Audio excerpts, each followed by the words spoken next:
Everyday high-speed chases race through the streets of South Carolina, pursuing justice, but at what cost? This week, WIS Investigates looks at the price of pursuit. We're investigating the true price, tax dollars spent, and lives at risk. And we look at the potential solutions to keep you safe. Tonight, investigative reporter Cynthia Beasley brings us the first of 4 stories in the price of pursuit. Well, Greg Hanna, high-speed pursuits are all about weighing risks. Does the need to immediately arrest the suspect outweigh the risk of a chase? Well, in South Carolina, when to chase is left up to each law enforcement agency. And in our investigation, we found that many of the chases start from traffic violations or misdemeanors, and many chases can end with innocent people hurt or killed. I do want to warn you, some of this video is graphic. High-speed pursuits. They're one of the most dangerous things law enforcement officers do, and not just for the officer. This pursuit took a wrong turn.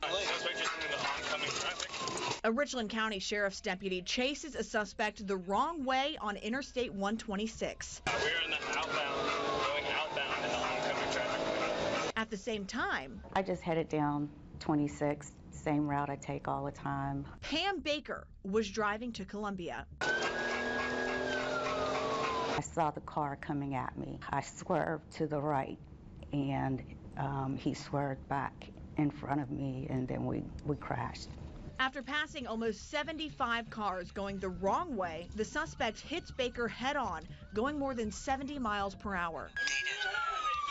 The suspect, who law enforcement says was wanted for trafficking drugs and fentanyl, later dies. Baker miraculously survives, but wasn't unharmed. I remember the nurse saying to me, "You don't need to feel bad. You did nothing wrong, but it's hard when you know, like, you've been in a crash and someone else has lost their life." The crash happened on December 29th, 2023. But we found chases happen at least once a day on average in Richland County. This was just 5 months earlier.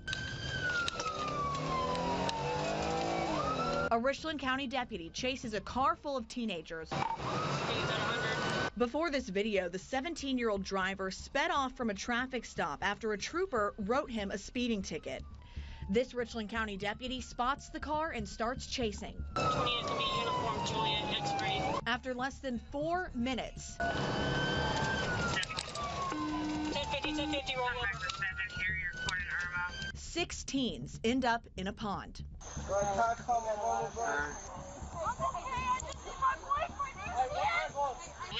unaccounted for in the water, has now resurfaced. Deputies searched the water and pulled some of them to safety, but one passenger never made it out. Did you find it? Teams found 16-year-old Brandon Nunez's body in the pond the next day. Is there anything else that you would want to say to the family of the child who died or the other children in the car who had to go through that as well? I'm sorry that they made that decision. I'm sorry that they were in a vehicle with someone who failed to stop. I'm sorry we couldn't save his life.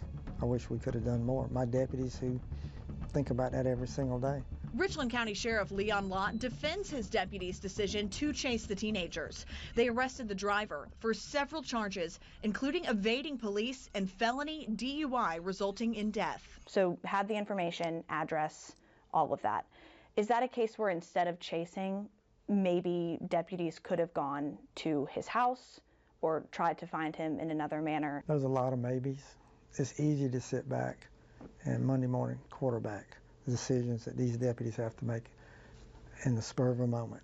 And they fall back on their training, they fall back on our policy. Sheriff Lott says his deputies followed department policy in both pursuits. Your policy says, as a general rule, deputies should not pursue a vehicle driving the wrong direction. So what was the difference in this case? He needed to be caught. He determined he was going to go down the wrong way. If we had not chased him and just let him go, and then the next day somebody dies from an overdose of drugs that he put on the street, that comes back on us. If citizens want to know about pursuits in Richland County, they won't find much online. The department doesn't publish information on why deputies are chasing or how the chases end. You will find how many pursuits happened in 2023. When the public sees that and they see, okay, 448 vehicle pursuits in 2023, that's at least one a day. That's an indicator of how people attitude is that they won't stop. Criminals are going to do everything they can get away. Our job, and what I think the citizens of Richland County want us to do, is to protect them, and that is catch criminals when they break the law. When that data isn't public on how many pursuits are ending in arrest and what the arrests are for, how can the public have a clear picture of why you say it's important to pursue as often as you do? I think the people trust us. I think the people trust me as the sheriff that we're going to make decisions that are going to protect them. That's what elections are for. I requested data about Richland County pursuits. Last year, 85 ended in a crash. Pursuits ended in death or injury 7 times for deputies and 63 times for suspects. But when it comes to civilians or innocent bystanders injured or killed, department officials say they don't track that. What are you chasing people for a majority of the time? People who break the law. Most of the time, those people are accused of misdemeanor offenses. Department data shows last year, deputies chased someone for a misdemeanor 372 times. For a felony, 9 times. What leads an officer to chase varies from agency to agency. There's no statewide policy for pursuits. For example, the Richland County Sheriff's Department has a broad policy. It says deputies can chase someone for a felony or misdemeanor that would require an arrest. But in Columbia, police department policy says officers should only chase people suspected of violent crimes. Some policies are even more defined. In the Charleston Police Department, officers can only chase suspects if they're believed to have committed certain violent crimes, including murder, rape, or kidnapping. Charleston's policy was used as an example in a report from the federal government calling on agencies to reduce high-speed pursuits.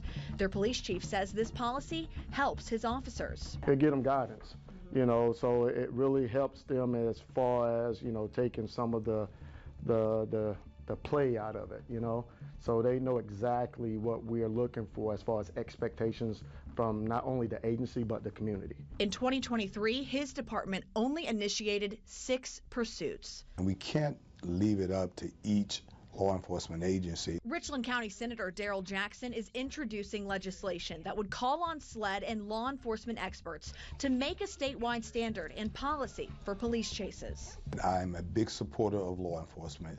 Here's what I would say. Do you kill an innocent person in pursuit of someone who is bad? Something Baker agrees with. And maybe it will save lives and save someone else from having to go through what I have. Now, in the crash, Baker fractured multiple parts of her spine, her ankle, and her leg. She's gone through multiple surgeries and will likely need more. She's also filed a lawsuit against the department and Sheriff Leon Lott. Yeah.